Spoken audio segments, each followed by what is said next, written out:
నమస్తే. ఇన్నాళ్ళు నన్ను సపోర్ట్ చేస్తూ, ఎంకరేజ్ చేస్తూ మీ ప్రేమని నాకు అందిస్తున్న ప్రతి ఒక్కరికి కృతజ్ఞతలు. అలాగే ఈ వీడియో కూడా ఖచ్చితంగా మీకు ఉపయోగపడుతుంది. లైక్, షేర్ అండ్ సబ్స్క్రైబ్ చేసి మీ సపోర్ట్‌ని నాకు అందించండి. అలాగే ఈ వీడియో పట్ల మీకున్న అభిప్రాయాన్ని కామెంట్ సెక్షన్‌లో కామెంట్ చేసి తెలియజేయండి. ఇప్పుడు వీడియోని చూద్దాం. నమస్తే, వెల్కమ్ టు అవర్ ఛానల్. నేను పద్మిని. ప్రస్తుతంతో పాటు ప్రముఖ ఆధ్యాత్మికవేత్త, వాస్తు జ్యోతిష పండితులు నిట్టల ఫణిభాస్కర్ శర్మ గారు మనతో పాటు ఉన్నారు. మాట్లాడదాం. నమస్కారం అండి. ఒక జ్యోతిష పండితుల దగ్గరికి వెళ్తే వారు చెప్పేటటువంటి ఒక్క మాట జీవిత పర్యంతం గుర్తుంటుంది అనటంలో ఎటువంటి అతిశయోక్తి లేదండి. అండ్ మీ దగ్గరకు వచ్చేటటువంటి మీ క్లయింట్స్ అనుకోవచ్చు, లేకపోతే ఎవరైతే ఉంటారో వాళ్ళు మీరు మంచి చెప్తే వినాలి అని అనుకుంటారు ఖచ్చితంగా. ఎందుకంటే చాలా పాజిటివిటీ ఇస్తుంది, బోల్డ్ అంత ధైర్యం ఇస్తుంది. అరే బాగుందిట రోజులు, మనం ధైర్యంగా ఎదుర్కొందాం, ఈ చిన్న కష్టమే కదా అని అనిపిస్తుంది. అయితే ఇలా ఉండాల్సిందంటే ఒక పాజిటివిటీని నింపాల్సినటువంటి ఒక మంచి వృత్తిలో ఉన్నటువంటి కొంతమంది మీకు ఆ దోషాలు ఉన్నాయి, మీకు ఈ దోషాలు ఉన్నాయని భయపెట్టి వాళ్ళని లిటరల్లీ ఒక రకమైన హింసించి అని చెప్పుకోవచ్చు. ఇది ఎంతవరకు సమంజసం అని అనుకోవచ్చు. నేను ఈ ప్రశ్న అడగడానికి గల కారణము, ఏదైనా వెళ్ళి చూపించుకుంటే ఫస్ట్ కుజదోషంతో మొదలయ్యి పితృదోషాలు ఉన్నాయి, మాతృశాపాలు ఉన్నాయి, లేకపోతే ఉండవు అని అనట్లేదు, కానీ ఎలా చెప్పాలి అనే దాన్ని బట్టి ఉంటుంది కదా. బట్ ప్రతి ఒక్కరికి పితృదోషాలని ఆపాదించేస్తున్నారు. ఇలా నేను డైరెక్ట్ గా వీడియోలు చేసిన వాళ్ళు ఉన్నారు. చిన్న సమస్య అది పితృదోషం కింద కన్సిడర్ చేస్తాను. నేను అడిగాను, కాంట్రడిక్ట్ చేశాను. హౌ అంటే ఎట్లా చెప్తున్నారు మీరు, ఎట్లా? అది చిన్న విషయం కూడా సరే, మరి మీరు ఎలా చూస్తారు పితృదోషాన్ని, ఎలా కన్సిడర్ చేసుకోవచ్చు పితృదోషాన్ని, ఎలా నివృత్తి మార్గం ఏమిటి చెప్తారండి? తప్పకుండా. ఇందులో అంటే జ్యోతిష పరిభాషలో టెక్నికల్ గా మాట్లాడుకున్నప్పుడు పితృకారకుడు సూర్యుడు. ఆత్మశత్రుత్సాహ వన పర్వతాది పితృకారక సూర్య అన్నాడు. ఉత్సాహానికి, ఆత్మకి, వీటన్నిటికీ కారకుడు సూర్యుడు. జాతక భావంలో 12 భావాలు ఉంటాయి. తన్వాది 12 భావాలు అంటారు. అందులో 1వ భావం నుండి 12 వరకు ఒక్కొక్క దాన్ని రిప్రజెంట్ చేస్తూ ఉంటుంది. లగ్నం ఉంది. తను స్థానాధిపక్యేంద్రే లాభే కొనగతేయదీత్యాగవాన్ ధనవాన్ భోగి నృపపూజ్యో ప్రకాశక శుభదృష్టియుతే లగ్నేశే శుభ సంయుతే అని తనుభావం అంతా కూడా శరీరం గురించి, ఛాయ గురించి, వాడు ఎలా ఉంటాడు ఏంటి అని దాని గురించి చెప్తుంది. లగ్నం తనుభావం అన్నా లగ్నం అన్నా ఒకటే. అలాగే మణిర్ముక్త ఫలం స్వర్ణం రత్న ధాతు కదంబకం యాని కానిచ సర్వాణి ధనస్థానాద్వి నిర్ణయ, ఇలా 2, 3, 4, 5 ఇలా 9వ భావాన్ని మనం తీసుకుంటే దీన్ని భాగ్యము అన్నారు. నిజానికి కొన్ని గ్రంథాల్లో పుత్రాన్ బుద్ధిం పూర్వపుణ్యంచ పుంసాం, 5వ భావము పూర్వపుణ్యానికి సంబంధించినటువంటి విషయాలను కొన్ని తెలియజేస్తోంది, ఉపాసనకి సంబంధించినటువంటి కొన్ని విషయాలను తెలియజేస్తోంది. భాగ్యము అనగా పూర్వజన్మలో ఉండేటువంటి పూర్వజన్మార్జితమైనటువంటి విషయాలను గురించి కూడా అది చెప్తోంది అని చెప్పి కొన్ని గ్రంథాల్లో మనకి తెలియజేశారు. ఇప్పుడు ఈ పితృదోషాదులని జాతకంలో మనం చూసేటప్పుడు భాగ్యభావాన్ని పరిశీలన చేస్తాం. 9th హౌస్ చూస్తాం. 9th హౌస్ 9వ స్థానాధిపతి. ఉదాహరణకి ఏదో ఒక లగ్నం తీసుకోండి, మేష లగ్నం. భాగ్యాధిపతి గురుడు.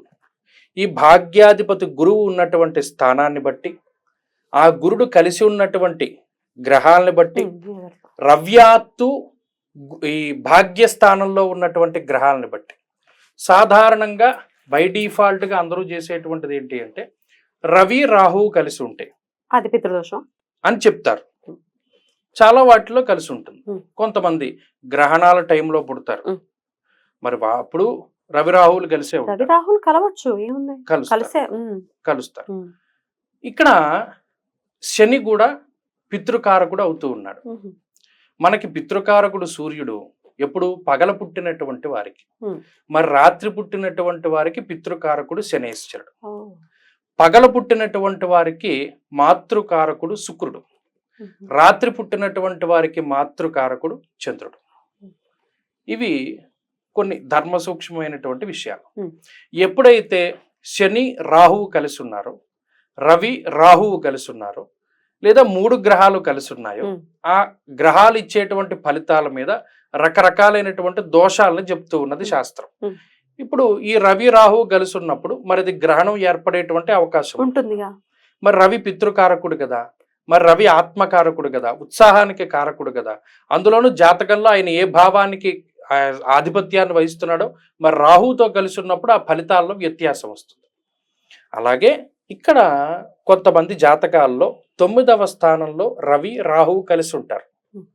రాహువు శని కలిసి ఉంటారు, రవి శని కలిసి ఉంటారు, లేదా 3 గ్రహాలు కలిసి ఉంటాయి, లేదా భాగ్యాధిపతితోటి రాహు కలిసి ఉంటాడు, శని కలిసి ఉంటాడు. ఇలా కొన్ని రకాలైనటువంటి కాంబినేషన్స్ వచ్చినప్పుడు పలానా వాడికి పితృదోషాదులు ఉన్నాయి. అదొకటే కాదుగా, జాతకంలో చాలా ఉంటాయి దోషాదులు.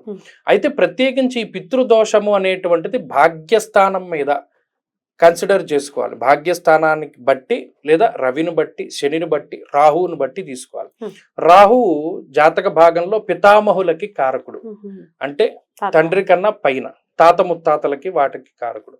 అలాగే ఇంకా చెప్పుకోవాలంటే కొన్ని రకాలైనటువంటి నిగూఢమైనటువంటి విద్యలకి, అకల్ట్ సైన్సెస్, యవన గూఢార్థ రాజసభలోపేత వ్యయకారకో రాహు అంటూ ఉన్నది శాస్త్రం.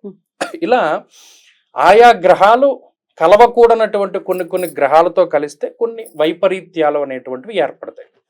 అవి మరి అందులోనూ భాగ్యము అంటే మనం ఇందాక చెప్పుకున్నట్టు, భాగ్యం అంటే ఏంటి? వీడి పుణ్యం అనుకోవచ్చు, వీడి దగ్గర డబ్బు అనుకోవచ్చు, పూర్వపుణ్యం అనుకోవచ్చు, ఏదో అది దాన్ని పాడు చేస్తున్నాయి కదా ఆ గ్రహాలు.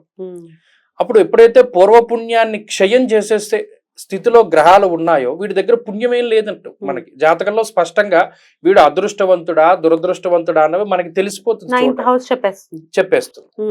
మరి ఆ స్థానంలో ఇలా కొన్ని గ్రహాలు కేంద్రీకృతమై ఉన్నప్పుడు పలానా వీడికి ఈ పితృశాపాదుల వల్ల పుణ్యం క్షయమైపోయిందిరా, దాన్ని పెంచుకోవాలి అంటే దానికి సంబంధించినటువంటి రెమెడీ చేయాలి. పలానా జాతకుడికి సర్పశాపం వల్ల పుణ్యం క్షయమైపోయిందిరా అంటే వీళ్ళ తాత ముత్తాతలు ఎవరో ఏ పావునో చంపేసి ఉంటారు, లేదా వీడు ఏ సర్పానికో బాధన కలిగించి ఉంటాడు, సర్పపీడన, సర్పతాడన, రకరకాల దోషాలకి ప్రాయశ్చిత్తం చెప్తారు. లేదు మాతృశాపం తగులుతుంది, భ్రాతృశాపం తగులుతుంది, ఏదేమైనా సరే జాతకంలో కనబడుతుంది. ఆ కనబడినప్పుడు పలానా రెమెడీ మనం చేసుకోవాలి అనేటువంటిది మేము సూచించడం జరుగుతుంది. ఇప్పుడు ప్రత్యేకించి పితృదోషాన్ని తీసుకున్నప్పుడు ఈ పితృదోషాదుల వల్ల ఏమవుతుంది అంటే వంశంపై ప్రభావాన్ని చూపెడుతుంది. పిల్లలు పుట్టకపోవడం, సంతానం కలగకపోవడం, కలిగిన సంతానం ఎదగకపోవడం, వారికి ఎదుగుదల లోపం ఉండడం ఇత్యాది విషయాలపై అది ప్రభావాన్ని చూపెడుతుంది. ఆ సంతాన వివాహ విషయంలో జాప్యత ఏర్పడటం కూడా పితృదోషం కింద కన్సిడర్ చేస్తారు. కొన్ని సందర్భాల్లో ఉంటుంది అది కూడా ఒక పాయింట్.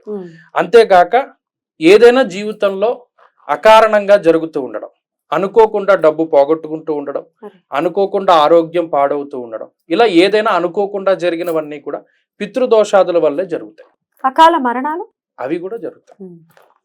పలానా వంశంలో ఒక వ్యక్తికి అకాల మరణం సంభవించింది అంటే దానికి కొన్ని ప్రత్యేకమైన క్రతువులు ఉన్నాయి, అవి చేసుకోకపోయినా, లేదో ఆ మరణం సంభవించినటువంటి ప్రాంతాల్లో ఫలానా కార్యక్రమాలు చేయకపోయినా ఇవన్నీ కూడా ఇబ్బంది పెడుతూనే ఉంటాయి. మరి ఎలాగండి దీనికి నివృత్తి ఏమిటి?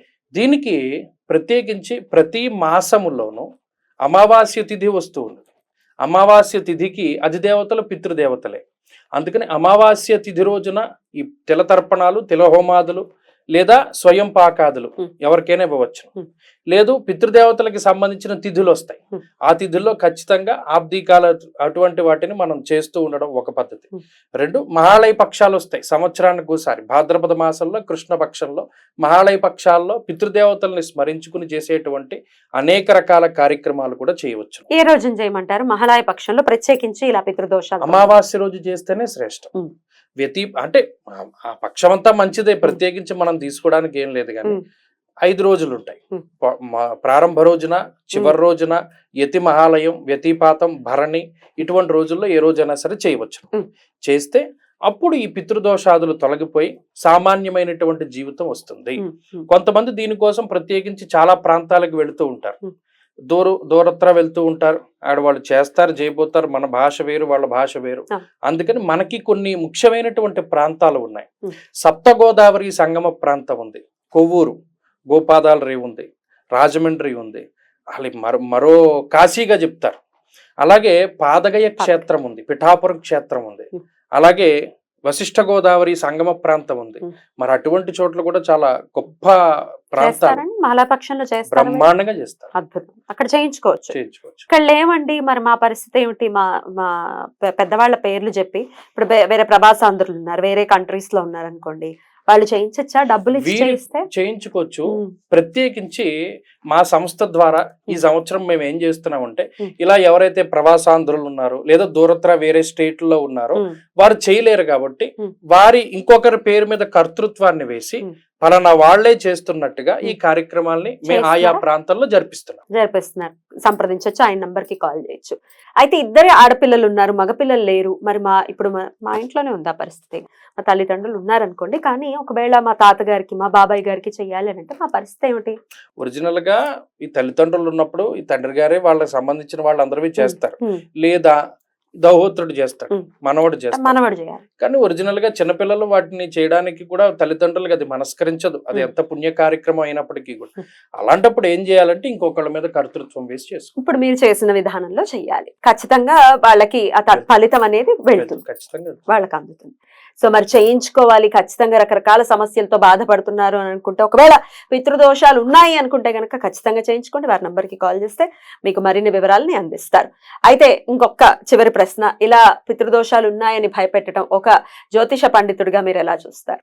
ఇందులో ఈ దోషం అనే కాదండి, ఏ దోషం ఉన్నా మనం భయపెట్టవలసింది ఏం లేదు. ఎందుకంటే ఇప్పుడు భయపెట్టినంత మాత్రాన అదేం పోదు. ఇప్పుడు కాలసర్పదోషం ఉంది, సర్పదోషం ఉంది, పితృదోషం, శకట యోగము, ఇలా పునర్భూదోషాలు, చాలా దోషాలు ఉంటాయి జాతకంలో. ఉన్నాయి, తెలుసుకోవడం చాలా ముఖ్యం. తెలుసుకుని దానికి సంబంధించిన దశాంతులు చేసుకుంటూ ఉండాలి తప్పితే అది ఉందని భయపడడం వల్ల ఏమవదు. మీకు జలుబు చేసింది, జలుబు చేసిందని భయపడితే అది తగ్గదు కదా. దానికి సంబంధించింది ఏదో రెమెడీ చేసుకోవాలి, అది చేస్తే తగ్గుతుంది. రైట్. భయపెట్టడం కొంచెం బాధ్యతాయుతంగా ఉంటాయి కూడా పండితులు. కానీ మీకు ఇప్పుడు అదే వ్యాపారంగా మారిన తరుణంలో ఇంకా మనం దాని గురించి ఏం చెప్తాం? ప్రశ్న. ఎనీవేస్, చక్కగా వివరించారండి, కృతజ్ఞతలు. నమస్కారం.